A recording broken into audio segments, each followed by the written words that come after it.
अब जब Napoleon Waterloo का युद्ध हार गया था तो 1815 ईस्वी में ऑस्ट्रिया की राजधानी वियना में एक सम्मेलन हुआ था, जिसे तुम अपनी भाषा में पंचायत भी कह सकते हो। और इस पंचायत का जो सरपंच था, मतलब कि वियना सम्मेलन की मेजबानी जो कर रहा था, वो ऑस्ट्रिया का चांसलर था, जिसका नाम था मटरनिक। मटर। मम्मी, ये मटर खेत से मेरे किताब में कैसे आ गए? अरे हरामखोर, वो मटर नहीं मेटरनिक है। पढ़ाने पे ध्यान दे ले चुपचाप। ओह, मेटरनिक है। Sorry mummy, sorry sorry. तो अब ये मेटरनिक कौन था? तो मेटरनिक ऑस्ट्रिया का एक चांसलर था और एक घोर प्रतिक्रियावादी राजा था। मेटरनिक का कहना था कि किसी राज्य में शासन तो करो, लेकिन जनता की भलाई न करो। 1815 ईस्वी से लेकर 1848 ईस्वी तक के समय को ही मेटरनिक काल कहा जाता है। मेटरनिक का मूल मंत्र परिवर्तन में बाधा पहुंचाना था। जैसे कि पहला, यूरोप में कोई बदलाव न हो, क्योंकि मेटरनिक चाहता था जैसा यूरोप अभी है वैसा यूरोप बाद में भी रहे, इसीलिए यूरोप में विकास करना बंद कर दिया। दूसरा, सभी जगह पर पुरानी व्यवस्था को ही लागू करना। पुरानी व्यवस्था मतलब नेपोलियन के आने से पहले यूरोप में जैसी व्यवस्था थी, मेटरनिक वैसी ही व्यवस्था चाहता था, क्योंकि नेपोलियन ने पुरानी व्यवस्था को बदल दिया था। तीसरा, शासन तो करो लेकिन किसी तरह का कोई बदलाव या विकास नहीं होने दो, क्योंकि मेटरनिक का कहना था कि जैसा यूरोप अभी है वैसा ही यूरोप बाद में भी रहेगा। चौथा, प्रेस पर पाबंदी लगा दी, क्योंकि मेटरनिक चाहता था कि यूरोप के बारे में कोई कुछ छापे नहीं। पांचवा, नुक्कड़ नाटक, भाषण, सामाजिक सभा पर पाबंदी लगा दी, क्योंकि मेटरनिक का कहना था कि अगर ये सब होगा तो जनता इससे प्रभावित होकर हमारे खिलाफ आंदोलन कर सकती है, इसीलिए इन सब पर पाबंदी लगा दी। और छठा, स्कूल और कॉलेज में जासूस लगा दिया गया, क्योंकि मेटरनिक का कहना था कि बच्चे स्कूल और कॉलेज में जाकर पढ़ाई करने के बजाय पूरा दिन इंस्टाग्राम पर रील्स देखते हैं। मम्मो, मेरा मतलब है कि मेटरनिक का कहना था कि बच्चे स्कूल और कॉलेज में जाकर पढ़ाई कर रहे हैं या उनके खिलाफ किसी चीज़ की प्लानिंग कर रहे हैं। अब देखो यार, जो वियना सम्मेलन हुआ था उसमें ब्रिटेन, रूस, प्रसा और ऑस्ट्रिया शामिल थी।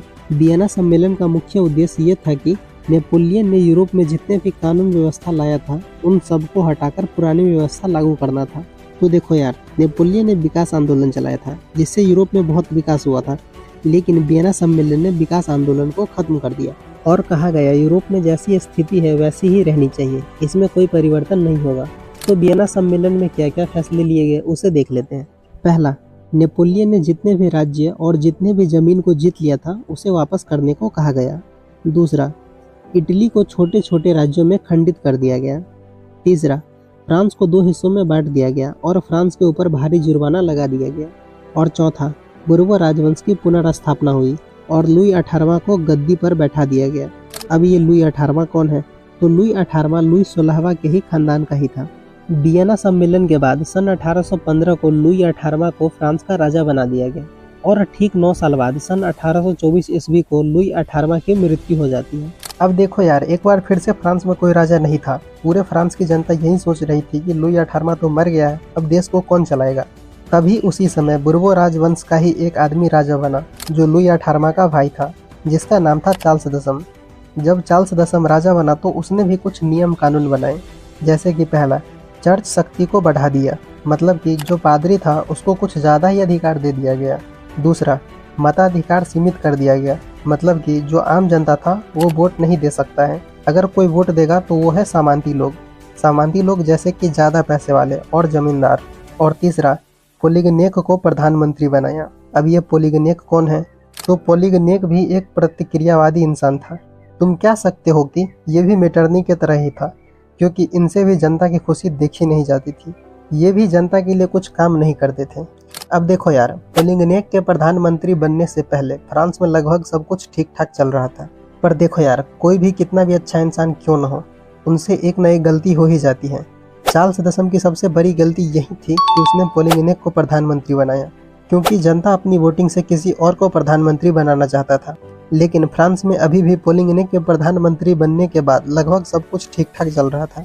लेकिन बात उस समय बिगड़ गई जब पोलिगनेक ने 25 जुलाई 1830 को 4 नियम बनाया।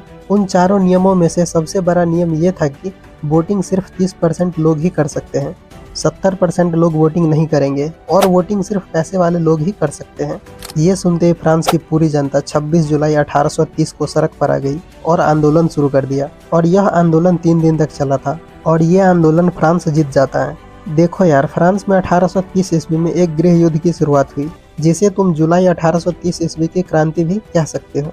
और इसे फ्रांस के इतिहास का सबसे गौरवशाली दिन भी कहा जाता है। जब ये आंदोलन फ्रांस जीत जाता है तो 31 जुलाई को चार्ल्स दशम फ्रांस छोड़कर इंग्लैंड भाग जाता है और इस तरह से बुर्बो राजवंश की समाप्ति हो जाती है और फ्रांस में अब संवैधानिक राजतंत्र आ जाता है। देखो यार, ऐसा नहीं है कि फ्रांस पूरी तरह से आज़ाद हो जाता है, वहाँ पर अभी भी राजा है, लेकिन जुलाई 1830 की क्रांति के बाद जो राजा बनता है वो जनता के लिए सोचता है और जनता के लिए काम भी करता है। अब 1830 की क्रांति के बाद चार्ल्स दशम फ्रांस छोड़कर इंग्लैंड भाग गया था, तो अब फ्रांस को चलाने वाला कोई नहीं था। अब फिर से वही बात आ गई कि फ्रांस को कौन चलाएगा। तुम इसे इस बात से भी समझ सकते हो कि तुम्हारे पूरे परिवार को चलाने के लिए एक गार्जियन होगा, जैसे कि तुम्हारे मम्मी पापा या तुम्हारे दादाजी। ठीक उसी तरह से समझो कि अब फ्रांस को कौन चलाएगा। तो इस बार जनता की सहमति से लुई फिलिप को राजा बनाया गया। अब देखो यार, हर एक ग्रुप का एक लीडर होता है। जैसे कि अगर तुम्हारा स्कूल में कोई ग्रुप होगा तो उसमें भी कोई ना कोई एक बंदा लीडर जरूर होगा। ठीक उसी प्रकार 1830 की जो क्रांति हुई थी उसका भी कोई ना कोई लीडर होगा। तो उस लीडर का नाम है मेजनी। अब ये मेजनी कौन है? तो मेजनी का जन्म 1805 ईस्वी को जेनेवा में हुआ था। मेजनी एक कर्मठ कार्यकर्ता, लेखक और दार्शनिक था। मेजनी ने 1830 ईस्वी में नागरिक आंदोलन चलाया था, जिसका समर्थन पूरी जनता ने किया था। मेजनी को इटली के एकीकरण का मसीहा भी कहा जाता है, क्योंकि मेजनी ने 1831 ईस्वी में यंग इटली की स्थापना की और 1834 ईस्वी में यंग यूरोप की स्थापना की।